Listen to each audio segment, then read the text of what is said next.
Si tu essayes de suivre une alimentation saine, tu ne te goinfres sûrement pas de chocolat et de pâtes. Pourtant, et si tu passais à côté de bénéfices pour la santé cachés en évitant ces aliments qu'on t'a toujours présentés comme mauvais? Tu es peut-être surpris d'apprendre que les aliments soi-disant mauvais ont en fait d'étonnantes qualités. Tu n'y crois toujours pas? Regarde la vidéo, n'oublie pas de t'abonner à notre chaîne et d'activer les notifications pour nous rejoindre sur Sympa. 9. Les conserves de légumes. Manger des conserves de légumes est une manière simple et abordable d'avoir ta ration quotidienne de légumes. Mais on t'a toujours dit que les légumes frais sont bien meilleurs. Les légumes auxquels on n'a pas ajouté de vitamines et de nutriments et qui ne sont pas pleins de conservateurs, s'ils sont bio bien sûr.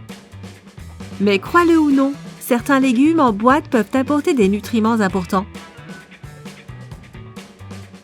En 2014, l'American Journal of Lifestyle Medicine a conduit des recherches pour établir si les conserves de légumes étaient moins bonnes pour nous que les produits frais. L'étude a révélé que les légumes en eux-mêmes étaient bons, mais que c'est ce que les fabricants ajoutent dans les conserves qui peut être néfaste. Pour éviter les conserves qui peuvent contenir des ingrédients néfastes, choisis des versions faibles en sodium et sans sel ajouté. Même s'il reste meilleur de manger des légumes frais, ça ne te tuera pas de manger des légumes en boîte de temps en temps. 8. Le chocolat. Un peu de chocolat fait toujours plaisir. Même enfant, on ne pouvait pas manger son dessert au chocolat si on n'avait pas fini son plat. Mais beaucoup de personnes ignorent que le chocolat est bon pour le cerveau, le cœur et l'humeur. Toutefois, ces bénéfices du chocolat ne se trouvent pas dans les sucreries comme les bars Snickers et les pépites de chocolat des cookies. Le chocolat noir ou le chocolat avec le moins de sucres ajoutés est de ceux qui sont bons pour nous. Selon une étude réalisée par la Swinburne University en 2010 en Australie, les flavanols de cacao du chocolat noir peuvent améliorer les fonctions cognitives, en particulier dans des situations stressantes. En plus de ça, le chocolat noir améliore aussi la circulation sanguine, car les polyphénols du cacao induisent de meilleurs niveaux de cholestérol. Donc la prochaine fois que tu as une envie de chocolat, essaye de privilégier un petit carré de chocolat noir plutôt que les barres sucrées à côté de la caisse. 7. Les pâtes. Quand tu as faim, rien de mieux qu'un bon bol de pâtes. Miam! Mais si tu veux quelque chose de faible en glucides, tu peux oublier les bols de pâtes. Mais sèche tes larmes, les pâtes ne sont pas si mauvaises. En mangeant de manière modérée, les pâtes ne sont pas si mauvaises pour la santé. C'est ce qu'une étude publiée en ligne en 2006 dans le journal de santé Nutrition and Diabetes a montré. Après avoir étudié 14 000 participants autour de la région méditerranéenne, les chercheurs ont trouvé que les personnes qui mangeaient des pâtes régulièrement pouvaient suivre plus facilement un régime alimentaire équilibré. En plus, elles avaient des IMC plus faibles et des tailles plus fines. Qui l'eût cru? Cependant, les pâtes peuvent rapidement devenir mauvaises pour la santé en ajoutant du sucre, des sauces crémeuses et en oubliant de les manger avec des protéines et des légumes. Quand tu fais des pâtes chez toi, privilégie les sauces à base de légumes et n'oublie pas de manger des légumes avec. Adieu les carbonara! 6. Le vin. En parlant de pâtes, qui pourrait résister à un petit verre de vin avec? Si l'alcool n'est généralement pas la plus saine des boissons, un verre de vin par jour est acceptable. Les personnes qui boivent de petites quantités de vin régulièrement auraient un risque plus faible de maladies du cœur et de cancer. Mais comme avec tous les aliments, bons comme mauvais, il faut rester modéré. Si tu adores boire du vin avec ton repas, limite-toi à un verre par jour maximum si tu es une femme et 2 verres si tu es un homme.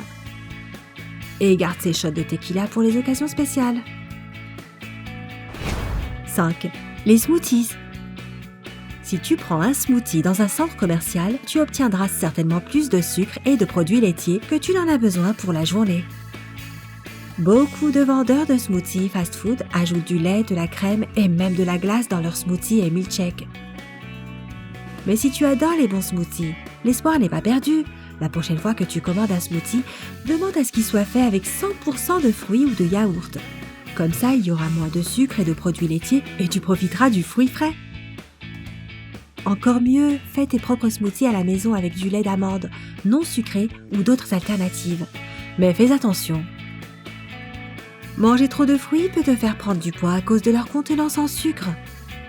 Les fruits comme les bananes ou les pommes contiennent beaucoup de sucre qui se retrouve dans ton sang.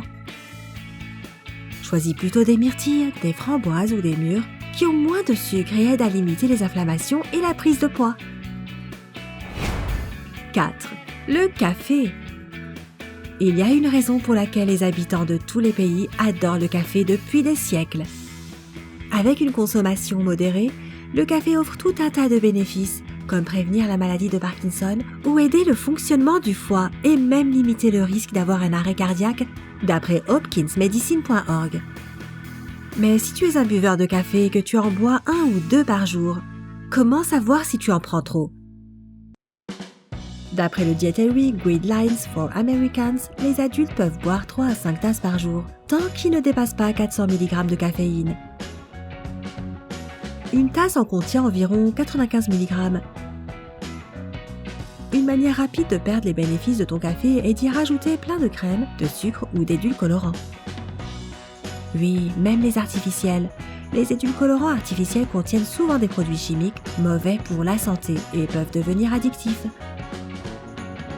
Si tu sais que tu es sensible à la caféine, choisis des types de café avec peu de caféine ou décaféinés. Personne ne veut être atteint d'instabilité. 3. La viande rouge. En termes de viande, la viande rouge n'a pas la meilleure des réputations. Étant donné qu'elle est souvent élevée en engrais saturés, les gens ont tendance à l'éviter. Pourtant, de manière modérée, la viande rouge offre plein de bénéfices autant que le poulet ou les autres viandes.